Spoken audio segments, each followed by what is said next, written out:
Saludos mi gente, ¿qué tal? Hoy le traemos un contenido sumamente interesante. Hoy estaremos analizando los 5 mejores receptores dominicanos que han jugado en grandes ligas.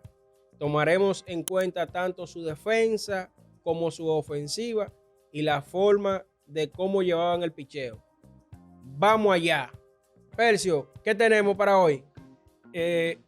A pesar de ser un programa súper interesante que tenemos hoy, es un programa realmente que nos lleva a dar un paseo en tiempos atrás, remontando grandes historias, donde la República Dominicana, que no ha sido realmente un país muy dado eh, a dar una gran cantidad de receptores, pero tenemos aquí un conteo de unos receptores dominicanos que tuvieron una labor excelente en la MLB. Sí. Percio, ¿a qué tú atribuyes que nosotros como país, como dominicanos, hemos dado pocos receptores de alto nivel en grandes ligas?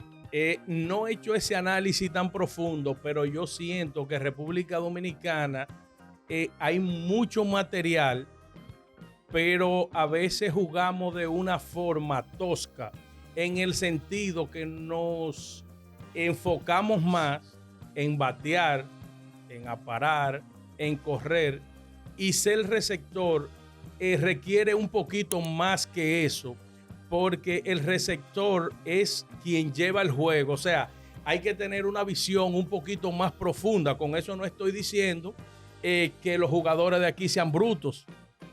Ya. Entonces vamos a empezar de atrás para adelante. Vamos a empezar con el número 5. Vamos a empezar con Wellington Castillo. ¿Qué tú crees? Claro. Wellington Castillo fue un jugador que jugó varias temporadas. Jugó con los Cachorros de Chicago. Jugó con Arizona Diamondbacks. Jugó también con White Sox, si no mal recuerdo. Y fue un jugador también que participó en el Clásico Mundial del 2017, donde nosotros nos quedamos en la semifinal que perdimos contra Estados Unidos. Sí, y fue fue un jugador con muy bueno defensivamente.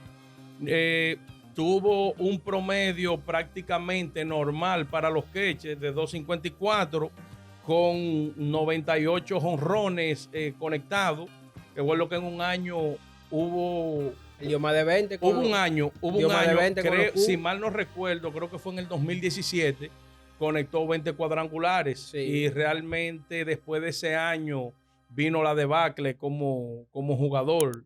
Sí, yo creo que él en esa parte ahí fue cuando salió positivo el uso de la sustancia prohibida después del clásico. Digo, en ese equipo del clásico hubieron muchos que salieron embarrados. Sí, porque él prácticamente podía dar más o se esperaba más de él en la liga, pero eso frenó su ascenso como beisbolista. Exacto. Ahí tenemos como cuarto mejor catcher dominicano, tenemos Alberto Castillo, que se caracterizaba por el manejo del picheo. No fue un jugador que tuvo grandes números en grandes ligas, pero lo tenemos ahí porque era un tipo inteligente, un tipo que sabía manejar todos los fundamentos del juego, un tipo con perfil de manager, de entrenador, y por eso lo tenemos en la posición número 4. ¿Cuáles fueron los números de Alberto? Alberto Castillo jugó en 12 temporadas de la MLB, pero fue un jugador fue un catcher que nunca fue titular. Siempre fue un catcher que vino de la banca y tuvo una gran durabilidad, aunque sea como sustituto, porque era un jugador que tenía mucho conocimiento, llevaba el juego y se compenetraba muy bien con los pitchers. Sí, eso es así. Alberto Castillo es más recordado por la vez que Vladimir Guerrero lo sacó de right field que por los números que puso en Grandes Ligas. ¿Qué tú crees? Sí, porque realmente tuvo un averaje de 220 y dio pocos jonrones. Dio pocos jonrones. Fue un jugador que lo que dio fueron 12 jonrones y remolcó 101 carreras en toda su carrera como receptor. Entre los jugadores receptores que nosotros tenemos en el tercer lugar a Miguel Olivo, quien era un jugador que se destacó muchísimo con los Marineros de Seattle. que fue donde mejor le fue en Grandes Ligas. Y lo tenemos ahí en la posición número 3. ¿Cuáles fueron los números redondos de Miguel Olivo? Miguel Olivo, bueno, fue un jugador también que jugó 12 temporadas, pero tuvo aparición en 1100 y pico de juegos, 1100 juegos. 1100 juegos con un promedio de 240 y un total de 145 jonrones en su carrera. Eso es así. Y entre los 5 receptores tenemos la posición número 2 al Kraken, Gary Sánchez. Bueno, un jugador que aún está activo, un jugador que tiene prácticamente... Pero Gary Sánchez lo tenemos aquí en este listado, es porque es el catcher dominicano que tiene la temporada con más jonrones en Grandes Ligas. Sí, y no tanto eso. También, que fue el receptor en llegar a 100 jonrones más rápido en la historia. Eso es así.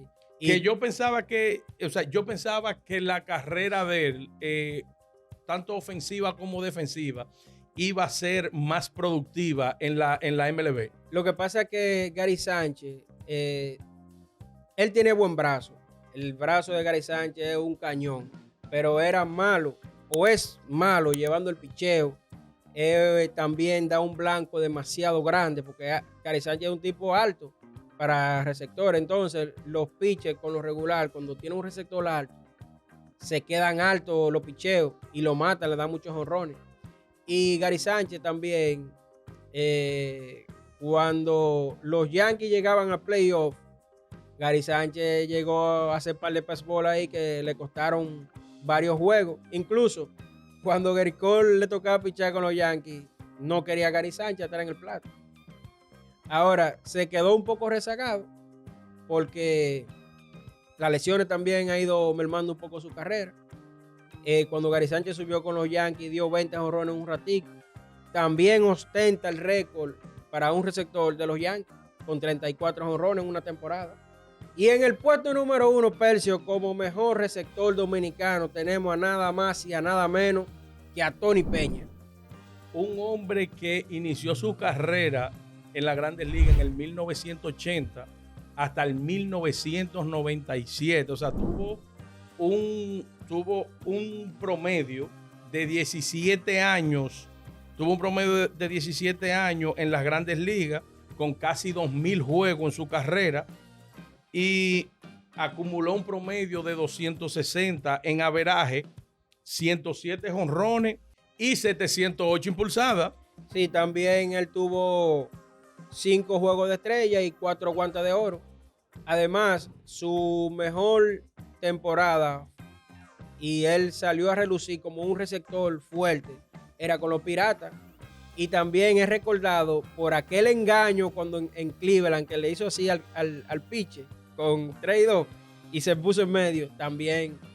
Además, Percio, que no se nos olvide, fue el manager del Clásico Mundial 2013 cuando Dominicana ganó invicto. También fue manager del año en el 2003 con Kansas City, que el tipo a nivel deportivo es un tipo exitoso. Mi gente, ¿qué ustedes creen? ¿Cuáles receptores dominicanos se nos quedaron por mencionar? ¿Cuál ustedes entienden que nosotros debemos colocar de manera ascendente o descendente? Comenten. No olviden compartir nuestro video y no olviden darle like y suscribirse a nuestro canal.